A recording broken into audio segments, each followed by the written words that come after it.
Okay. Hello, I'm Cindy Sim with Century 21 Westcountry here in Sundre, and I have a guest speaker today. Her name is Marsha. How do you pronounce? Marsha Sefcik. There we go. She is a stager, professional stager, and she's going to run through us kind of why it's really important for maybe new home listers to take a look at this option of staging your home. What can you offer? Hi, so I'm an interior decorator and professional stager living in the town of Sundre. Perfect.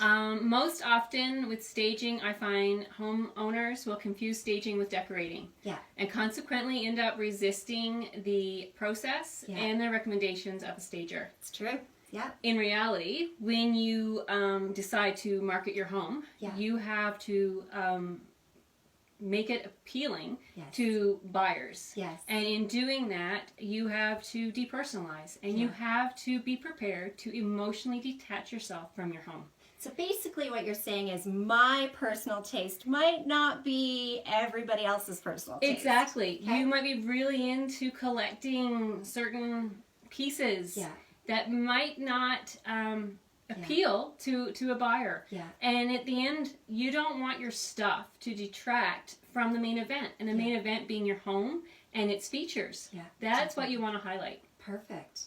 Okay. So what else, so when you come into a home, what does that look like? What do you do? What do I do? I will sit down with the homeowner and get a feel of where they're at with the buying process, educate them on staging, because unfortunately a lot of people will take staging personally and don't take it personally.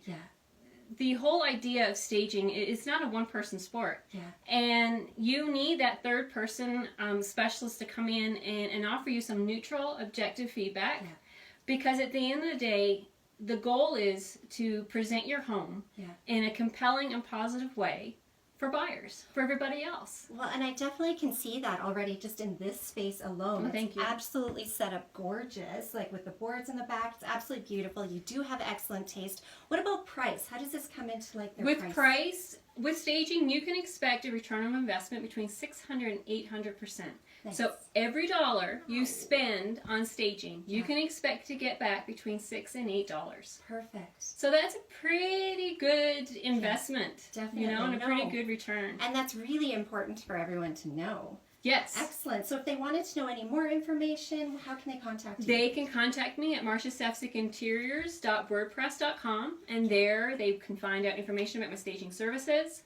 I've written several blog posts on staging, and they can download my survival guide. Awesome. And I just want to finish with saying I realize staging is inconvenient. Yeah. It's going to turn life on its head, and it can be a little stressful when you see your stuff being rearranged and repurposed to suit the taste of other people. Yeah. But at the end of the day, if you're serious about selling your home in that short period of time and for the most money, then it's those other people and the buyers that we need to market to. Yeah, and it is a buyer's market right now, so anything to kind of give you that edge and put you ahead of the game is really important right now, so you definitely hold a lot of value for our listers. Thank you so much for joining me today. And yes, if you guys have any other questions, I will post her website and give her a call.